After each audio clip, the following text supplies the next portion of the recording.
Hello दोस्तों, मैं doctor रश्मि त्रिपाठी आपका अपने चैनल लव फाइटर्स एकेडमी में स्वागत करती हूँ। जैसा कि आपको पता ही है कि मैं आईपीसी लेके चल रही हूँ, तो उसमें मैंने चैप्टर 4 तक में पढ़ाया है। तो चैप्टर 4 का जो मैं आज लास्ट एक कंडीशन बची है 8वीं वाली, वो हमारा है प्राइवेट डिफेंस का, यानी प्राइवेट प्रतिरक्षा का अधिकार। ये हमारा जो कंडीशन है, यानी जो ये हमारा प्राइवेट डिफेंस है, ये बहुत ही इम्पोर्टेंट सेक्शन है।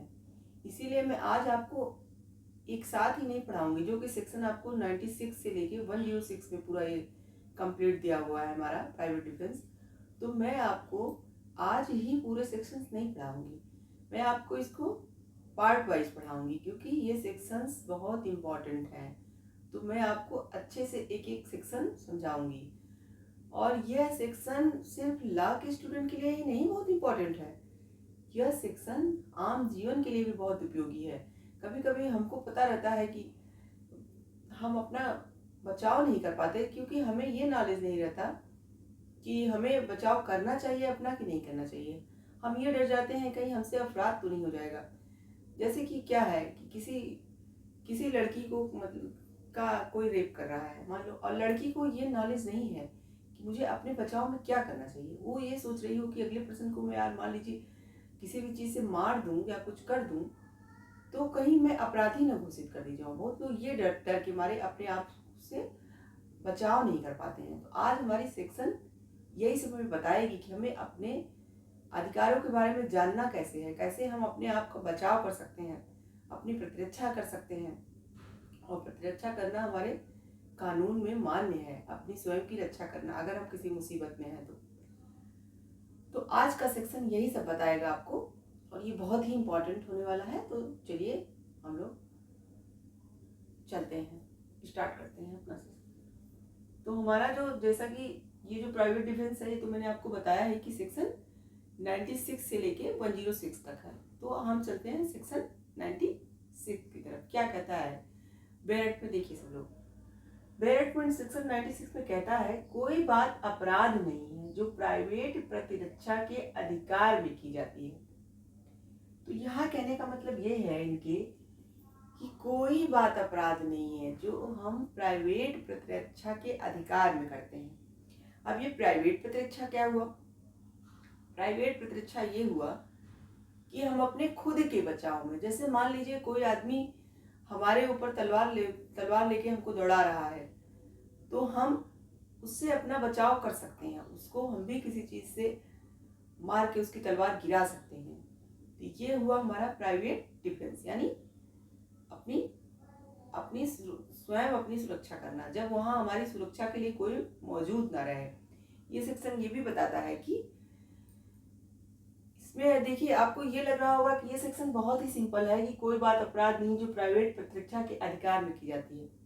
यहाँ बहुत आसानी से कह दिया गया है कि प्राइवेट प्रतिरक्षा के अधिकार में जो भी चीजें हम करेंगे वो हमारा अपराध नहीं माना जाएगा। हमारे बेरेट में सिर्फ इतना ही लिखा गया है, लेकिन हमें सिर्फ ये सेक्शन सिर्फ एक जनरल बात बता देता है। वही इस सेक्शन में सिर्फ जनरल चीजें ही डिफाइन की गई हैं कि प्राइवेट प्रतिरक्षा का मतलब है कि अगर कोई व्यक्ति हमारे ऊपर किसी तरह का हमला करता है, कुछ भी करता है, तो हम उससे अपनी रक्षा कर सकते हैं स्वयं। लेकिन कुछ और भी चीजें हैं कि कब कर सकते हैं या क्या क्या किस तरह से कर सकते हैं, ये सब चीजें हमें तब पता चलेंगी जब हम आगे के सब सेक्शंस पढ़ते चलेंगे। तो अभी ये सेक्शन हमें सिर्फ मोटा मोटा सिर्फ ये बताती है कि प्राइवेट प्रतिरक्षा होता क्या है, मतलब प्राइवेट प्रतिरक्षा में कैसे हम अपना अधिकार ले सकते हैं। सिंपली जनरल सी एक बात बताती है सेक्शन। लेकिन बाकी आगे जब सेक्शन हम पढ़ेंगे तब हमको पता चलेगा कि 96 वास्तव में कहना क्या चाहता था। अभी तो सिर्फ हम जनरल सा एक बता दिया गया है कि प्राइवेट प्रतिरक्षा के अधिकार में हम जो जो भी चीजें करते हैं वो हमारी अपराध नहीं मानी जाएगी। लेकिन इसके अंदर क्या क्या रिस्ट्रिक्शन है, मतलब क्या क्या हम नहीं कर सकते हैं अपने अधिकारों में, और कितना कर सकते हैं, ये सब चीजें जब तब जानेंगे जब आगे के सेक्शन पढ़ेंगे। इसलिए अभी इस सेक्शन में आप सिर्फ इतना जानिए कि अपनी आत्मरक्षा के लिए अगर हमारे ऊपर कोई हमला करे या हमारे ऊपर कोई भी मतलब ऐसी चीजें हो, मेरी संपत्ति का कोई नुकसान पहुंचाए, संपत्ति की, जैसे मान लीजिए कोई चोरी करना चाहे, आपके घर में कोई चोरी करने आए, कोई और तरह से आपको नुकसान पहुंचाने आए तो आप उससे किस तरह से अपनी रक्षा कर सकते हैं, ये सेक्शन हमारा ऐसे ही बताता है। अब चलिए जैसे एक एग्जाम्पल के द्वारा बताते हैं कि कोई आपकी कार चोरी करने आया तो क्या आप देखते रहोगे? नहीं ना। अगर आप देखते रहोगे तो आपकी कार चुरा के लिए चला जाएगा। और अगर आप ये सोचोगे कि मैं इस पर्सन को अगर कुछ करूं तो मुझे मतलब अपराधी न मान लिया जाए, तो वहां पे आपको अपराधी नहीं माना जाएगा। आप अपने किसी संपत्ति या अपनी खुद की आत्मरक्षा के लिए ये सेक्शन यही बताता है कि अपना बचाव कर सकते हैं। वहां पे आपको ये साधारण अपवाद के अनुसार आपको छूट मिलेगी। तो ये है हमारा सेक्शन 96। जैसे मान लीजिए दो जन हैं, एक एग्जाम्पल के द्वारा और आपको समझाते हैं। दो लोग हैं, एक पर्सन ये है और एक पर्सन ये है। तो इन्होंने क्या किया कि इनके ऊपर इनको एक मुक्का कस के मार दिया। अब इनको डर लगा कि कहीं ये मुझे दूसरे वाले को कहीं ये मुझे और ना मारे, इसीलिए इन्होंने क्या किया, इनको धक्का दे दिया कस के और वहां से भाग गए। तो जो इन्होंने धक्का दिया तो इनको अब चोट लग गई, तो अब वो नहीं जाके ये कह सकते कि इन्होंने मुझे इंजरी किया है, उन्होंने अपने बचाव में ऐसा किया था। यही हमारा 96 कहता है। चलिए फिर हम चलते हैं अपने सेक्शन 97 की तरफ। हमारा 97 क्या कहता है? शरीर तथा संपत्ति की प्राइवेट प्रतिरक्षा का अधिकार कहाँ तक है ये बताएगा। जैसे अभी तक तो हमने 96 में सिर्फ ये बताया गया कि हम अपनी प्रतिरक्षा में अपना बचाव कर सकते हैं। अगर हमें कोई मतलब हमारे ऊपर कोई हार्मफुल काम करना चाह रहा है तो हम उससे अपना बचाव कर सकते हैं। सिर्फ 96 मेरा जनरली हम लोग का यही बोला था। लेकिन 97 जो क्या कह रहा है कि 97 कह रहा है कि शरीर तथा संपत्ति की प्राइवेट प्रतिरक्षा, यानी अब आपको क्या अधिकार बता दिया गया कि शरीर की भी आप अपने सुरक्षा कर सकते हैं और संपत्ति की। फिर उसके अंतर्गत कुछ इंक्लूड भी कर रहा है कि किसके किसके शरीर की और कैसी कैसी संपत्ति की। तो चलिए देखते हैं आगे क्या कह रहा है। कह रहा है मानव शरीर पर प्रभाव डालने वाले किसी अपराध के विरुद्ध अपने शरीर और किसी अन्य व्यक्ति के शरीर, यानी कि ये सेक्शन 97 हमें अपने साथ साथ दूसरों के शरीर की भी रक्षा करने की इजाजत देता है। सिर्फ अपनी ही नहीं, दूसरे की भी। जैसे अगर हम देख रहे हैं कि एक औरत का रेप किया जा रहा है और सिर्फ हम मुंह बन के उसे देख रहे हैं, अगर हम उसे बचाएं, हम ये सोचें कि अगर हम इसको कुछ करते हैं तो हमारे ऊपर केस होगा, तो नहीं होगा। वहां पे आप उस स्त्री को रेप से बचाने के लिए उस आदमी को मार भी सकते हैं, तो भी आपको पूरा बचाव मिलेगा। तो यहाँ पे यही कह रहा है कि अपने शरीर के साथ साथ आप दूसरों के भी शरीर की प्राइवेट प्रतिरक्षा कर सकते हो। उसके बाद फिर दूसरी कंडीशन क्या कर रहा है? किसी ऐसे कार्य के विरुद्ध जो चोरी, लूट, रिश्ती या आपराधिक अत्याचार का प्रयत्न करने आया हो, तो जो चल और अचल संपत्ति हो, जैसे कि जो भी व्यक्ति किसी चल या अचल संपत्ति की चोरी, रिश्ती, लूट या आपराधिक अत्याचार करने का प्रयत्न कर रहा हो, तो वहां पे हम क्या करेंगे? वहां पे हम बचाव कर सकते हैं। यानी कि उस इंसान के ऊपर अपनी चोरी होने से संपत्ति, जैसे कोई चुरा के भाग रहा है तो उस इंसान को हमला करके अपनी संपत्ति को बचा सकते हैं। तो इस तरह से आप जो ये कंडीशन दिया हुआ है उसका फॉलो करते हुए अपने चल या अचल संपत्ति की रक्षा के लिए आप उस व्यक्ति के ऊपर कोई भी कार्य कर सकते हैं, तो वो आप अपराध से बचाव माना जाएगा। ये नहीं माना जाएगा कि आपने भी ऑफेंस कर दिया, तब आपको वहां पे बचाव मिलेगा। तो हमारी दूसरी सेकंड कंडीशन क्या कहती है? यही बोलती है।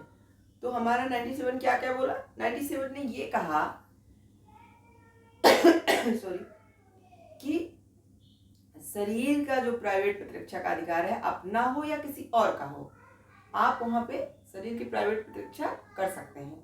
और किसी संपत्ति का, अगर कोई संपत्ति चुरा के ले जा रहा हो या फिर लूट की कर रहा हो, रिश्ती कर रहा हो या आपराधिक अत्याचार कर रहा हो, चाहे संपत्ति चल हो या अचल हो, किसी भी तरह की संपत्ति हो, तो वहां उसके भी बचाव में हम अपना बल प्रयोग कर सकते हैं तो वहाँ पे क्या होगा, हमें अपराधी नहीं माना जाएगा, हमें ये सेक्शन 97 छूट देता है। तो जैसे मान लीजिए कोई कार ही वाला हम एग्जांपल दे रहे थे, कोई कार चुरा के ले जा रहा हो तो आप उसे रोकते हो, तो आप उसे रोकोगे। मान लीजिए वो आपकी चोरी करके भाग रहा हो, आप उसे क्या करें, एक डंडा से मार दिए, उसका पैर वैर हो गया, फिर आपने पुलिस को जल्दी से फ़ोन कर दिया, पुलिस आई, उसको पकड़ के ले गई, तो आपकी कार बच गई। तो ये नहीं होगा कि आपने उसका पैर तोड़ दिया, आपने घोर इंजरी कर दिया, तो वहाँ पे आपको बचाव मिलेगा। तो यही हमारा क्या कहता है सेक्शन 97। अब चलते हम देखते हैं सेक्शन हमारा 98 क्या कह रहा है। सेक्शन 98 हमारा कह रहा है ऐसे व्यक्ति के विरुद्ध प्रतिरक्षा के अधिकार जो विकृत चित्त हो। विकृत चित्त मतलब पागल कोई व्यक्ति हो, मतत्ता में हो यानी नशे में हो, या कोई क्या हो, कोई अनमेच्योर पर्सन हो, मतलब जिसके अंदर मेच्योरिटी नहीं हो, यानी वो 12 साल से कम उम्र का हो, या फिर जो कि किसी भ्रम के कारण समझ लिया हो कि भ्रम के कारण मतलब किसी गलती में आपके ऊपर हमला कर रहा हो। तो ये कंडीशन है। ऐसे में क्या होता है, जैसे कोई पागल है या कोई बच्चा है आपके ऊपर हमला करे, तो आप तो ये सोच लोगे कि अरे इसको हम करेंगे तो सॉरी, हम क्या कहा जाता है, गुनहगार माने जा सकते हैं, क्योंकि ये पागल व्यक्ति है, ये वो है। तो आप अपने आप को बचाने के लिए वहाँ ऐसे व्यक्तियों के ऊपर भी हमला कर सकते हैं। तो वहाँ पे वो जो उस तरह के व्यक्ति हैं, उनको तो ये है कि उनको तो अपराधी नहीं माना जाएगा, लेकिन आपको भी अपराधी नहीं माना जाएगा, क्योंकि आपने अपनी बचाव में किया। मान लीजिए कोई पागल व्यक्ति है, आपके ऊपर चाकू लेके आपको दौड़ाया, तो आपको चाकू लेके दौड़ाया, तो ये थोड़ी ना है कि आप जो इससे पागल है इसलिए मार खा लोगे। आप अपने बचाव में उसको कुछ भी कर सकते हो, उसको किसी चीज़ से मार दो, उसका चाकू गिर जाए तो अपना बचाव कर सकते हो। तो ये आप वहाँ नहीं तब देखोगे कि आप पागल व्यक्ति था तो आपने मारा। मान लीजिए उसको कुछ चोट भी लग गई तो आपको वहाँ अपराधी नहीं माना जाएगा, क्योंकि आपने अपने बचाव में ऐसा किया, भले वो पागल था। ऐसे कोई व्यक्ति नशे में है और कोई पिस्तौल लेके जो है आपको मारने के लिए दौड़ा रहा है, तो आप जो है वहाँ पे किसी भी चीज़ से उसको मार के उसका पिस्तौल गिरा सकते हो, या उसको किसी चीज़ से मार देते हो, वो उसका पिस्तौल गिर जाए, उसको चोट लग जाए, तो वो वहाँ पे ना आप गुनहगार माने जाओगे ना वो, क्योंकि वो तो भाई अलग बात है उसकी कंडीशन कैसी थी, वो तो उसका तो कोर्ट ही फैसला करेगा, लेकिन हाँ आप अपराधी वहाँ नहीं माने जाओगे। ऐसे कोई बच्चा है, जैसे मान लीजिए आप ये ना सोचिए कि ये बच्चा है ऐसा कर रहा है, उसमें भी आप अपना बचाव ले सकते हो। तो हाँ, यहाँ हमारा सेक्शन जो 98 है यही बोलता है। ये जो हमारा प्राइवेट प्रतिरक्षा का अधिकार है, ये हमको अधिकार तो देता है, लेकिन कहता है कि सेक्शन 99 के निर्बंधों के अधीन ही काम करिए। जो हमारा ये सेक्शन 97 या 98 में जो हमें दिया गया है प्रतिरक्षा, यानी रक्षा की बात, डिफेंस की बात, सेल्फ डिफेंस की बात की गई है, वो सेक्शन 99 जब मैं आपको भी इसके बाद पढ़ाऊंगी तो उसमें बताऊंगी कि कहाँ कहाँ जो है आपको प्राइवेट प्रतिरक्षा का अधिकार नहीं दिया गया है, किन बातों में आपको रोका गया है। तो इन सेक्शनों में कहा गया है कि उन बातों को 99 को ध्यान में लेके आप चलिए और तब अपना प्राइवेट डिफेंस आप वहाँ पे कर सकते हैं। यानी कि जो सेक्शन 99 में जिनको बताया गया है कि हाँ यहाँ पे आप नहीं कर सकते हो, प्राइवेट डिफेंस नहीं ले सकते हो, उन पार्टों को छोड़ के बाकी आप कहीं भी अपना सेल्फ डिफेंस ले सकते हो। तो ये थे आज के हमारे तीनों सेक्शन 96, 97, 98, जो कि हमें बताए कि कहाँ कहाँ कैसे कैसे हम प्राइवेट डिफेंस ले सकते हैं। अब आगे के सेक्शन में हम आपको और बताएंगे कि और कैसे कैसे हम डिफेंस ले सकते हैं। तो आशा करते हैं आपको आज का वीडियो समझ में आ गया होगा। अगर नहीं समझ में आए तो आप हमसे क्वेरी करके पूछिए, मेरे टेलीग्राम चैनल से जुड़िए और हमारे चैनल को लाइक कीजिए, सब्सक्राइब कीजिए, बेल आइकन को दबाइए। Thank you very much.